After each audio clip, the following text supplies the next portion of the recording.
Simple living with विद्या ह्या YouTube चॅनलवर मी माझ्या सगळ्या मैत्रिणींचं स्वागत करते। आज ना आपल्याला शेगावची फेमस अशी कचोरी कशी करायची ते बघायचे।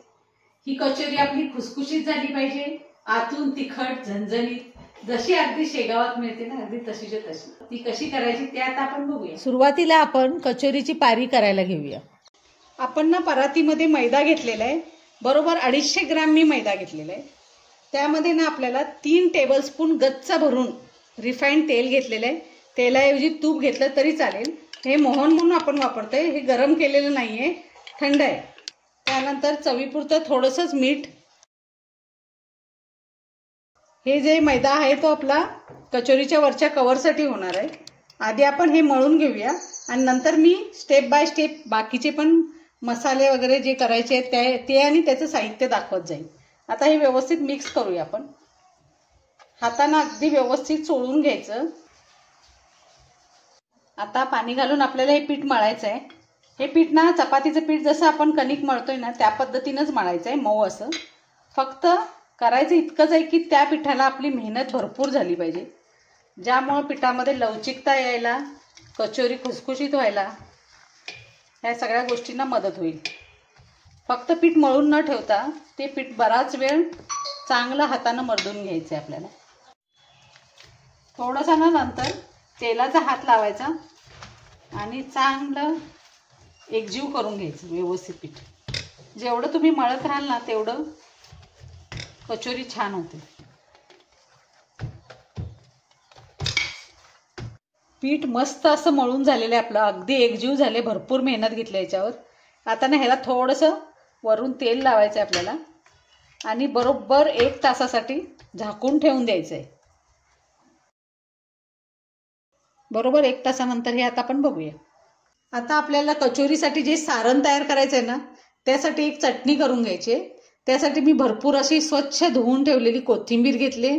त्यानंतर 4 मी लवंगी मिरच्या घेतलेल्या तिखट अशा, कारण ही कचोरी झणझणीत अशीच असते। अगदी ज्यांना तिखटाची सवय नाही आहे त्यांनी कमी केलं तरी चालेल। त्यानंतर 7 ते 8 पाकळ्या मी लसणाच्या घेतलेल्या आहेत आणि 1 इंच अद्रकचे तुकडे छोटे छोटे करून घेतलेले आहेत। आता हे सगळं साहित्य आपण मिक्सरमध्ये घालून वाटून घेऊया। लसणाच्या पाकळ्या आणि अद्रक, त्यानंतर हिरवी मिरची, भरपूर अशी ही कोथिंबीर आणि थोडंसंच पाणी घालायचं आपल्याला, हे फिरणे इतकं। आता आपण हे फिरवून घेऊया। मिक्सरला आपलं वाटून झालेलं आहे, अगदी व्यवस्थित असं झालेलं आहे। आता ना आपण सारणासाठी आणखीन काही गोष्टी लागणार आहेत त्या बघूया। 1 वाटी फुटाणा डाळ आहे, ही मिक्सरला आपल्याला बारीक करून घ्यायची आणि थोडीशी चाळायची। ती पावडर पण आपल्याला सारणासाठी लागणार आहे। 1 चमचा धने, 1 चमचा जिरे आणि 1 चमचा कच्ची बडीशेप, हे 3 जे आहे ना हे आपल्याला थोडंसंच गरम करून खलबत्त्यामधनं बारीक अशी भरड करून घ्यायची आहे त्याची आपल्याला। हे आता आपण मिक्सरच्या भांड्यातून बारीक करून घेऊया। हे आपली भरड अशी तयार झालेली आहे, तरी पण ना हे आपण चाळून घेऊया। हे पीठ आपलं चाळून झालेलं आहे फुटाणा डाळीचं। आता आपण पुढचं करून घेऊया। गॅसवर मी हे भांडं ठेवलेलं आहे, ह्याच्यामध्ये ना हे आपल्याला जिरे, बडीशेप, त्यानंतर हे धने आहेत ना हे हलकेसे गरम करून घ्यायचे। खलबत्त्यामधनं ह्याची थोडीशी भरड करून घ्यायची, म्हणून थोडासा ह्याला कुरकुरीतपणा येण्यासाठी म्हणून भाजायचं आहे, खूप भाजायचे नाही आहे। त्यामुळे बघा हे आता आवाज यायला लागलाय, झालेलं आहे भाजून। आता हे आपण बारीक करून घेऊया। हे घालून घेऊया खलबत्त्यामध्ये आणि आता ह्याची भरड करूया। हे बघा अशी मस्त अशी भरड केलेली आहे मी। जास्त असं बारीक करायचंच नाहीये, अशी साधारण अशीच पाहिजे आपल्याला, कारण हे मध्ये मध्ये तोंडात आले की खूप छान लागतं। कढई ठेवलेली आपण तापत। आता आपल्याला हे सारण ह्याच्यात तयार करून घ्यायचंय। त्यासाठी ना आपल्याला सुरुवातीला तेल घ्यायचंय। 3 पळ्या गच्च भरून आपल्याला तेल घ्यायचंय। 1, 2 आणि 3। तेल तापलेलं आहे आपलं। तेल तापल्यानंतर ना गॅस पूर्ण बारीक करायचा आहे आणि हे जे सारणासाठी जे साहित्य आहे ना ते आपल्याला घालायचंय। ते करपू न देता आपल्याला भाजायचं आहे। हे जास्त भाजायचं नाहीये, कारण आपल्याला बाकीचे मसाले पण घालून घ्यायचे आणि मसाले घालत घालतच ह्याचा रंगही थोडाफार बदलला जातोय आणि भाजलं जातं। ही भरड जी केलेली आहे धना, जिरा आणि बडीशेपची ती घालून घ्यायची ह्याच्यात। आता हे जे आपण घेतलेलं आहे ना फुटाणा डाळीचं पावडर केलेली आहे ती आता आपण घालून घ्यायची ह्याच्यात। हे भाजायचं आहे आपल्याला व्यवस्थित असं. हे भाजत भाजतच आपल्याला ह्यात थोडासा गरम मसाला घालायचा आहे, त्यानंतर थोडीशीच आमचूर पावडर, साखर थोडीशी, त्यानंतर याच्यात चव करायसाठी मीठ घालायचं आहे. हे आता घट्ट होत आले, आपलं व्यवस्थित भाजलं जायला लागले. मी कसुरी मेथी ना थोडीशी गरम करून बारीक वाटून घेतली होती, त्याची पावडर थोडी घालायची आपल्याला यात. गॅस बंद करायचा आहे आणि ही बारीक चिरलेली कोथिंबीर आहे ना ती घालायची आता याच्यात. आणि हे व्यवस्थित मिक्स करून ना थंड करायला ठेवायचं आहे मिश्रण. हे थंड झाल्यानंतर ना आणखीन घट्ट होतंय मिश्रण, कारण फुटाणा डाळीमुळं ते खेचलं जाते सगळं ओलसरपणा त्यातला. हे बघा, हे आता भाजत भाजत असं मिश्रण आपलं कोरडं व्हायला लागलंय चांगलं. समजा चुकून तुम्हाला वाटलं की मिश्रण खूप कोरडं झालंय तर थोडंसं पाणी घालू शकताय, अगदी किंचित असं शिंपडायचं पाणी. आणि समजा मिश्रण खूप ओलसर झालंय असं वाटलं तर आणखीन थोडी फुटाणा डाळ बारीक करून त्यामध्ये घालायची. आणि हे जास्तीत जास्त चांगलं भाजायचं आहे, कारण आपली कचोरी आतून थोडीशी कोरडी असेल ना तितकी कोरडी, वरून मग ती क्रिस्पी व्हायला मदत होते, मऊ पडत नाही कचोरी. हे आता मिश्रण आपलं पूर्णपणे थंड झालेलं आहे एकदम.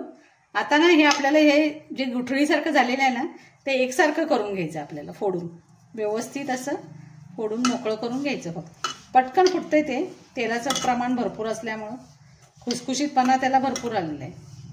फक्त एकसारखं करून घ्यायचं आपण. हे मिश्रण आपलं तयार झालेलं आहे सारण.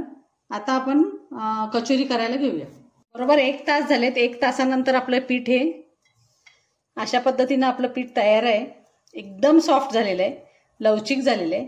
आता ना याचे छोटे छोटे गोळे करून घ्यायचे आहेत आपल्याला. तेलाचा थोडासा हात घ्यायचा करून, साधारण ना छोट्या पुरी एवढे गोळे घ्यायचे. हे बघा, ही गोळी आहे ना ती आता आपल्याला लाटून घ्यायची.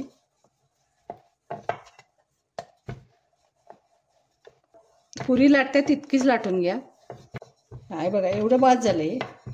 त्यानंतर ह्याच्यामध्ये आपल्याला सारण भरताना याची गोळी होते चांगली.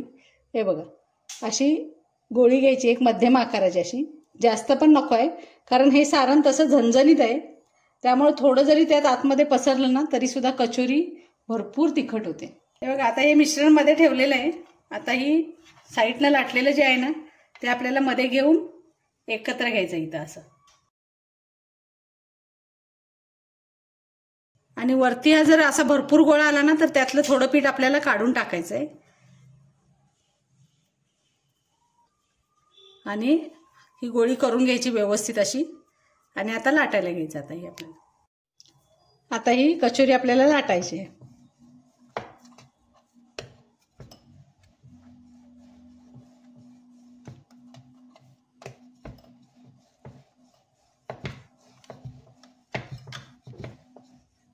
जर वरचं आवरण खूप पातळ झालं ना तर तेलामध्ये फाटू शकते, त्यामुळं इतकीच लाटायची कचोरी. हे बघा, ही एवढी जाड आहे, ही फुगली जाणार आहे, पोकळ होणार आहे, त्यामुळे एवढीच लाटायची. ही साधारण अशा जाडीची ठेवलेली आहे मी. आता आपण कचोऱ्या तळायला सुरुवात करूया. तेल आपलं भरपूर असं कडक तापवलेलं आहे मी. त्यानंतर गॅस बारीक केलाय आणि एकसारखा आता बारीक ह्याच्यावर आपल्याला ह्या कचोऱ्यांना खरपूस तळून घ्यायचे.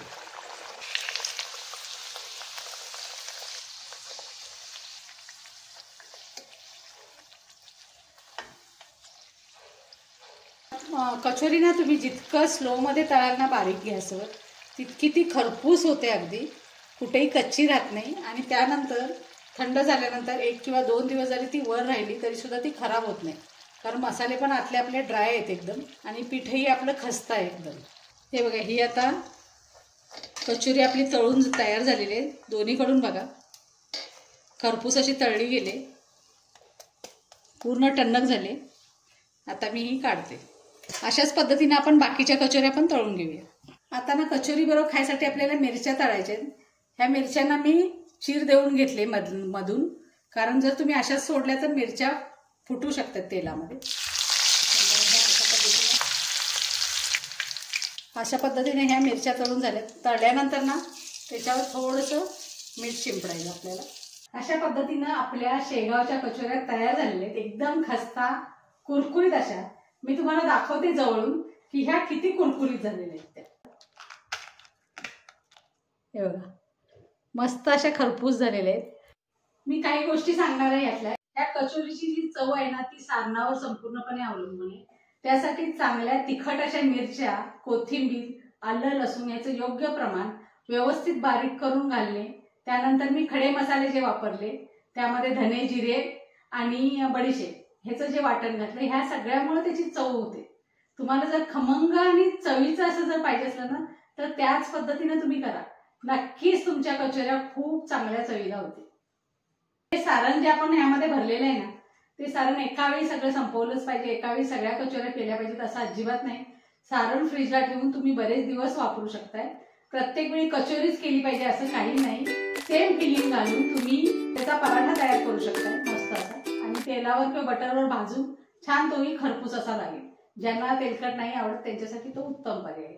अशा पद्धतीने तुम्ही सगळं करून बघा आणि मस्त मस्त अशा कमेंट्स मला द्या. थँक्यू.